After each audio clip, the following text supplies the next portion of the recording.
Hello నేను మీ Lakshmi. Welcome back Lakshmi's kitchen. ఈరోజు మన వీడియోలో రస్కుతో హల్వా ఎలా చేసుకోవాలో చూపిస్తాను.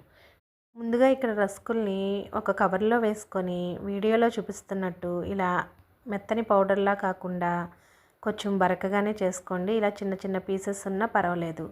వీడియోలో చూపిస్తున్నట్టు ఇలా చేసుకొని పక్కన పెట్టుకుందాం.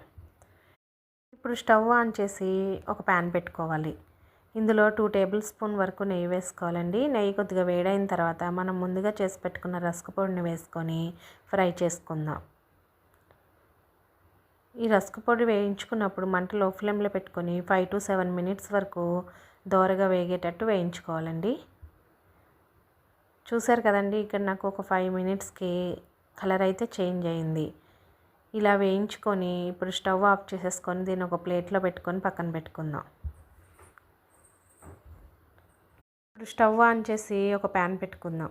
ఇందులో 3/4 కప్ షుగర్ వేసుకోవాలి. ఇక్కడ నేను తీసుకున్న రస్క్ పొడి 1 కప్ అయిందండి. ఇందులో 1/2 కప్ వరకు వాటర్ కూడా వేసుకొని పంచదార బాగా కరిగే వరకు కలుపుకుందాం.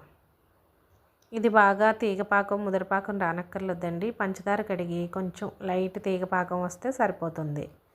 ఇప్పుడు ఇందులో 1/2 టేబుల్ స్పూన్ ఇలాచీ పౌడర్ వేసుకొని బాగా కలుపుకుందాం. చూసారు కదండి, వీడియోలో చూపిస్తున్నట్టు ఇలా లైట్ తీగపాకం వస్తే సరిపోతుంది. ఇప్పుడు మనం ముందుగా వేయించి పెట్టుకున్న రస్క్ పొడి కూడా వేసుకొని బాగా కలుపుకోవాలి. మనకి స్వీట్ చాలా త్వరగా అయిపోతుందండి. బ్రెడ్తోనే కాదండి, రస్క్తో కూడా ఒకసారి ఇలా ట్రై చేయండి. టేస్ట్ చాలా బాగుంటుంది. ఇప్పుడు మనకి స్వీట్ దగ్గర పడేలోపు డ్రై ఫ్రూట్స్ వేయించుకుందామండి. స్టవ్ ఆన్ చేసి ఒక ప్యాన్ పెట్టుకొని ఇందులో 3 టేబుల్ స్పూన్ వరకు నెయ్యి వేసుకుందాం. నెయ్యి కొద్దిగా వేడైన తర్వాత కొద్దిగా జీడిపప్పు వేసుకొని వేయించుకోవాలి. జీడిపప్పు కొద్దిగా వేగిన తర్వాత ఇందులో కిస్మిస్ కూడా వేసుకొని వేయించుకుందాం. ఈ రెండు వేగాయి కదండి. ఇప్పుడు స్టవ్ ఆఫ్ చేసేసుకొని ఇందులోనే పుచ్చగింజలు వేసుకొని బాగా కలుపుకొని పక్కన పెట్టుకుందాం. చూసారు కదండి, స్వీట్ అయితే దగ్గర పడింది. ఇప్పుడు మనం వేయించి పెట్టుకున్న డ్రై ఫ్రూట్స్ని నెయ్యితో సహా వేసుకొని బాగా కలుపుకోవాలి. స్వీట్ తినాలనిపించినప్పుడు 5 to 10 మినిట్స్లో చేసేసుకోవచ్చండి. ఇంగ్రీడియంట్స్ తక్కువ, చాలా తొందరగా కూడా చేసుకోవచ్చు.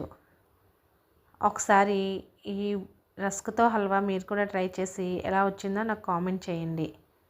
ఈ వీడియో కనుక మీకు నచ్చినట్లయితే మన ఛానల్ని లైక్ చేయండి, షేర్ చేయండి, సబ్స్క్రైబ్ చేయండి.